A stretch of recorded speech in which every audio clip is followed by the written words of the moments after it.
नमस्कार दोस्तों, कहानी कलाकार रेडियो में आपका बहुत बहुत स्वागत है। और मैं हूँ आपकी कहानी कलाकार शैलजा शैली।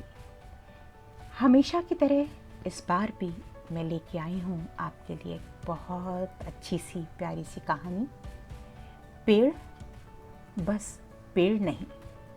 इसके लेखक हैं श्री पुनीत भटनागर। आइए सुनते हैं इस कहानी को। विक्रम जी बोलते कम हैं, अपनी ललहाती सफेद दाढ़ी को सहलाते हुए सुनते ज्यादा हैं। कॉलोनी में किसी कामकाज में दखल नहीं देते। लेकिन एक दिन कुछ युवा पेड़ की शाखाएं काट रहे थे तो उनका अलग ही रूप देखने को मिला। वो घर से बाहर निकले और जोर से आवाज लगाई, कौन है पेड़ पर? तुरंत नीचे उतर आओ। युवक उन्हें जानते नहीं थे। कॉलेज के छात्र उस पर झुंड में थे। उनका नेता रुस्तम सामने खड़ा हो गया। वरना क्या होगा? विक्रम जी ने गहरी निगाह से उसे देखा, उसकी कुल्हाड़ी छीन ली और कहा, मैं पेड़ पर चढ़ जाऊंगा और एक एक को धक्का मार के नीचे फेंक दूंगा। उनका ये रूप देख पेड़ पर चढ़े युवा छलांग मार के नीचे कूदे और 9-2-11 हो गए। रुस्तम भी नेतागिरी भूल गया और उन लड़कों के पीछे भाग लिया। अगले दिन विक्रम जी को कुल्हाड़ी के साथ अपने घर के बाहर देखा तो रुस्तम घबरा गया। पर्दे की ओर से देखा, उसके पिता उनका स्वागत कर रहे थे। आइए विक्रम बाबू, बैठिए, कैसे हमारी याद आई? वो मुस्कुराए। आपके बेटे की अमानत लौटाने आया हूँ। पिताजी के बुलाने पर रुस्तम सहमते हुए बाहर आया। विक्रम जी ने कुल्हाड़ी उसके हाथ में थमाई। माफ करना बेटा, कल मैं होश खो बैठा था।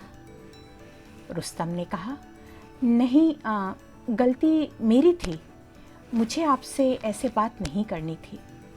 विक्रम जी बोले, वो तो छोटी गलती थी, बड़ी गलती ये थी कि तुम एक पेड़ काट रहे थे। वो पेड़ मेरे जन्म से भी पहले मेरे पिताजी ने लगाया था। वो कहते थे, विक्रम, ये पेड़ तेरा बड़ा भाई है, इसकी छांव में खेल कर तू बड़ा हुआ है, इसका ख्याल रखना। रुस्तम की दादी बातें सुन रही थी। बोली, सच कहते हो भैया, मत्स्य पुराण में तो कहा गया है एक पेड़ 10 बेटों के बराबर है। विक्रम जी ने रुस्तम से कहा, बेटा, पुराणों की बात में तुम भरोसा करो ना करो, लेकिन वैज्ञानिकों के अनुसार एक इंसान साल भर में 740 किलोग्राम ऑक्सीजन का उपयोग करता है। 8 पेड़ मिलकर साल भर में इतनी ऑक्सीजन हमें देते हैं। पेड़ हवा से कार्बन डाइऑक्साइड भी लेते हैं। अगर एक कार को 42,000 किलोमीटर चलाओगे तो जितनी कार्बन डाइऑक्साइड बनेगी उतनी 1 एकड़ में लगे पेड़ सोख लेते हैं। पेड़ को काटना सबसे बड़ी गलती है। रुस्तम बोला, जी, पेड़ हमें फल देते हैं, छांव देते हैं, उसकी लकड़ी का इस्तेमाल हम कई वस्तुएं बनाने के लिए करते हैं। विक्रम जी ने कहा, शाबाश, लेकिन पेड़ सिर्फ पेड़ नहीं है, सिर्फ फल और लकड़ी नहीं है। ध्यान से देखना, पेड़ ही बादल है, पेड़ ही नदी है। पेड़ खत्म हो जाएंगे तो बादल भी नहीं बचेंगे, नदी भी नहीं बचेगी। यानी कि रुस्तम ने कहा, हम भी नहीं बचेंगे। विक्रम जी बोले, तुम युवाओं के नेता हो, मेरी एक सलाह मानोगे? रुस्तम के दिल में उनके लिए सम्मान जाग चुका था। बोला, आप जो कहें हम करेंगे। विक्रम जी ने कहा, हर रविवार मैं नदी के किनारे जाकर वृक्षारोपण करता हूँ, पौधों की देखभाल करता हूँ। तुम लोग आओगे मेरे साथ?